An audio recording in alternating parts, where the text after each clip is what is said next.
Hello friends, welcome to our YouTube channel Asan Ra for you.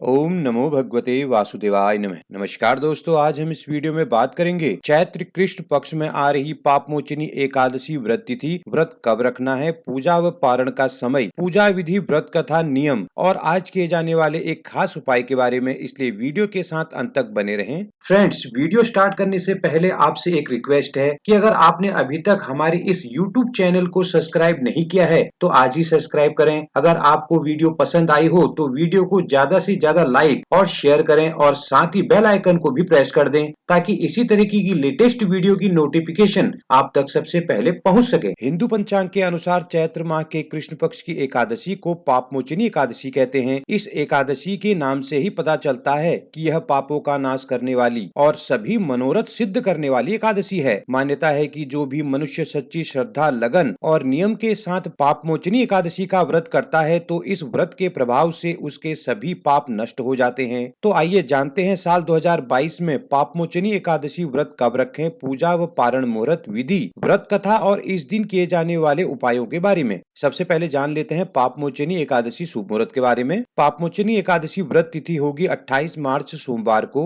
Ekadashi तिथि प्रारंभ होगी 27 मार्च शाम 6:04 पर। एकादशी तिथि समाप्त होगी 28 मार्च शाम 4:15 पर। एकादशी के पारण का समय होगा 29 मार्च प्रातःकाल 6:15 से 8:43 तक। पारण तिथि के दिन द्वादशी समाप्त होने का समय होगा दोपहर 2:38। आइए जान लेते हैं पापमोचनी एकादशी विधि के बारे में। प्रत्येक एकादशी की तरह इस एकादशी व्रत के नियमों का पालन भी दशमी से शुरू करें। दशमी को सात्विक भोजन ग्रहण कर अगले दिन एकादशी की सुबह जल्दी उठें और स्नान के बाद सूर्य देव को जल का अर्घ देकर व्रत का संकल्प करें। जल चढ़ाते समय ओम सूर्याय नमः मंत्र का जाप करें। इस दिन घर के मंदिर में या लक्ष्मी नारायण मंदिर में पूजा करें। पूजा में दक्षिणावर्ती शंख से भगवान विष्णु का अभिषेक करते हुए ओम नमो भगवते वासुदेवाय मंत्र का जाप करें। भगवान विष्णु को चंदन का तिलक कर पुष्प, धूप, दीप व प्रसाद अर्पित करें। पूजा में भगवान विष्णु जी को केले का भोग और तुलसी दल अर्पित करें। पूजा के बाद भगवान विष्णु की आरती करें और एकादशी व्रत की कथा पढ़ें या सुने। अगले दिन द्वादशी तिथि की सुबह विधि पूर्वक लक्ष्मी विष्णु पूजन करने के बाद ब्राह्मण या जरूरतमंद को भोजन कराकर उन्हें दान दक्षिणा देकर विदा करें और पारण के समय में ही व्रत का पारण करें। आइए जान लेते हैं एकादशी का पारण कैसे करें। एकादशी का पारण द्वादशी तिथि को सूर्योदय के बाद ही किया जाता है। यदि द्वादशी तिथि सूर्योदय से पहले समाप्त हो गई हो तो एकादशी व्रत का पारण सूर्योदय के बाद ही करें। एकादशी व्रत का पारण हरिवासर के दौरान नहीं करना चाहिए। व्रत के पारण का सबसे उत्तम समय प्रातःकाल का है। मध्याह्न के बाद भी पारण किया जा सकता है। पारण के दिन पुनः श्री हरि विष्णु जी का पूजन करें और फिर ब्राह्मण या जरूरतमंद को दान दक्षिणा देकर व्रत खोल लें। आइए जान लेते हैं पापमोचनी एकादशी नियमों के बारे में। एकादशी के दिन चावलों और अन्न का सेवन न करें क्योंकि इस व्रत को फलाहार करने की मान्यता है। एकादशी व्रत के पारण के दिन ब्राह्मण या जरूरतमंद को अपनी सामर्थ्य अनुसार दान अवश्य करें। कोई भी व्रत भगवान के प्रति आपकी आस्था और समर्पण को दर्शाता है, इसलिए इस व्रत में संयम और सात्विकता का पालन करते हुए व्रत पूर्ण करें। एकादशी व्रत करने से व्यक्ति की सभी इच्छाएं पूरी होती हैं, इसलिए इस दिन भगवान विष्णु जी के साथ माता लक्ष्मी जी की भी पूजा अवश्य करें। एकादशी के दिन सात्विक चीजें ही ग्रहण करें। पापमोचनी एकादशी के दिन 11 गोमती चक्र और 3 छोटे एकाक्षी नारियल मंदिर में स्थापित करने से आर्थिक लाभ होता है।